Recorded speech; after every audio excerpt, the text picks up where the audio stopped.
Apa sih hukum memperingati maulid Nabi Sallallahu Alaihi Wasallam? Apakah itu keharusan? Apakah itu sunnah? Apakah itu haram? Apakah itu makruh? Banyak di antara kita yang mengatakan bahwa maulid itu wajib dengan dalil ucapan Syekh Abdul Rahman Ad-Daybai. Pertama, Syekh Abdul Rahman Ad-Daybai alaihi ridwanullah bukan seorang nabi dan ucapannya tidak boleh dijadikan hujjah.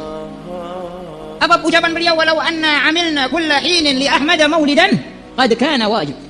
Andai kata setiap saat kita mengadakan memperingati maulid Nabi, maka itu hukumnya wajib.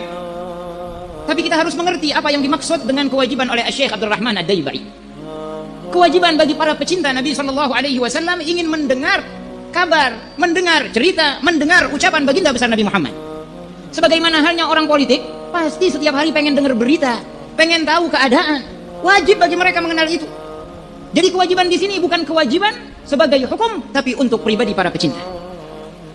Ada orang sakit, dikasih obat sama dokter, diminum 3 kali sehari. Wajib nggak dia minum? Apa hukumnya wajib? Kalau ditinggalin haram? Tidak. Kalau ditinggalin nggak haram. Ini yang dimaksud kalimat wajib. Ada juga di antara kita yang mengatakan memperingati maulid Nabi itu sunnah. Ini juga kurang tepat. Tidak ada sunnah memperingati maulid Nabi Sallallahu Alaihi Wasallam dengan acara yang seperti halnya kita lakukan. Ma'asyiral muslimin yang dimuliakan oleh Allah Subhanahu Wa Taala. Ada juga tetangga bilang itu haram, bid'ah, karena tidak pernah dilakukan oleh Rasulullah. Andai kata memperingati maulid Nabi Muhammad itu bagus, pasti yang pertama kali melakukannya adalah para sahabat Nabi. Pertama kita katakan kepada mereka, janganlah pernah mengambil hukum dari sejarah. Andai kata hukum itu dari sejarah, maka kira-kira yang umur 25 tahun di sini mau nggak kawin sama janda umur 40? Kalau hukum itu diambil dari sejarah. Namun hukum bukan dari sejarah. Hukum itu dari hujjah, dalil, dan dalil itu ada yang pasti, ada yang mungkin. Adapun mereka membawakan hadis Nabi Sallallahu Alaihi Wasallam, la tatruni kama atratil yahudi kama atratin nasara Isa bin Maryam. Janganlah kalian memuliakan aku seperti halnya kaum Nasara memuliakan Isa bin Maryam. Ini dalam hadis Nabi Sallallahu Alaihi Wasallam. Maka kita katakan Nabi mengatakan jangan muliakan aku, dan Nabi nggak berhenti di sana. Tapi Nabi memberikan perbandingan sebagaimana orang-orang Nasara memuliakan Isa bin Maryam. Kira-kira orang Nasara memuliakan Nabi Isa sebagai apa? Bukan sebagai Nabi, tapi sebagai Tuhan. Itu yang dilarang oleh Nabi Muhammad. Jangan kalian mentuhankan aku sebagaimana Nasara mentuhankan Isa bin Maryam. Ada juga yang mengatakan hukumnya makruh, nggak bagus. Hada ba'id, la asla lahu. Maka dari itu, cara kita kan bukan orang terpelajar ya, bukan orang terpelajar yang pengen tahu secara detail. Maka segala sesuatu itu letakkan pada hukum mubah. Kita tanya sekarang, contoh hukum minum teh, minum kopi, apa hukumnya? Wajib, sunnah, atau makruh? Maka kita letakkan hukumnya mubah. Tidak boleh berubah menjadi wajib kecuali dengan dalil yang qat'i. Maulid Nabi Sallallahu Alaihi Wasallam hukumnya mubah. Tidak boleh ada yang mengatakan hukumnya wajib kecuali dengan dalil qat'i. Tidak boleh ada yang mengatakan sunnah kecuali dengan dalil qat'i.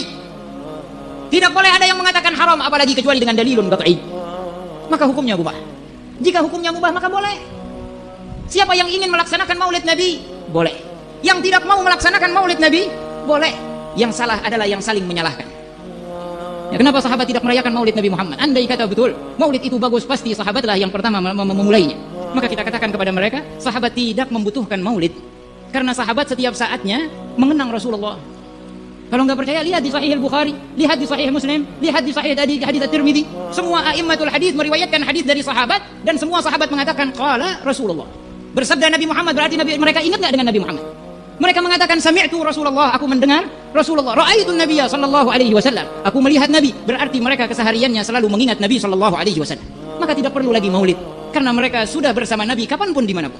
Kemudian generasi demi generasi mulai lalai dengan sejarah baginda besar Nabi Muhammad sallallahu alaihi wasallam. Maka para ulama membuat maulid Nabi sallallahu alaihi wasallam dengan seringkas mungkin agar banyak yang membacanya.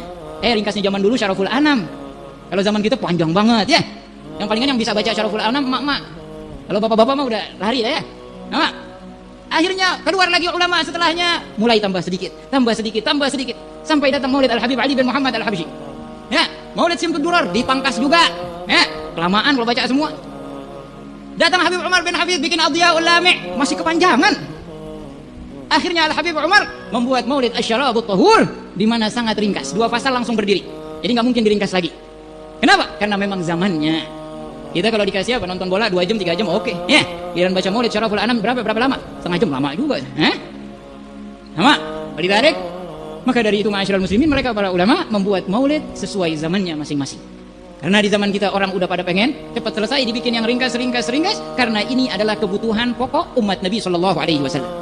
Dan maulid Nabi Muhammad dikuatkan dengan dalil-dalil yang mungkin, dengan dalil-dalil yang tidak qat'i namun menyindir maulid, seperti qul bi fadlillahi wa bi rahmatihi fa bidzalika falyafrahu huwa khairum mimma yajma'un. Berkata Sayyidina Abdullah bin Abbas, fadlullah adalah ilm dan rahmatullah adalah baginda besar Nabi Muhammad sallallahu alaihi wasallam, di qaulihi ta'ala wa inna wa ma arsalnaka illa rahmatan lil alamin. Maka dari itu Sayyidina Imam Al-Busiri beliau mengatakan, wa kulluhum min rasulillahi multamisun gharfan minal bahri aw rashfan minad diyami. Semuanya mengambil dari Nabi Muhammad karena Nabi Muhammad adalah aslur rahmah, sedangkan selain Nabi Muhammad dari anbiya wal mursalin, auliya, salihin, ulama'il amilin, mereka semua membawa rahmat.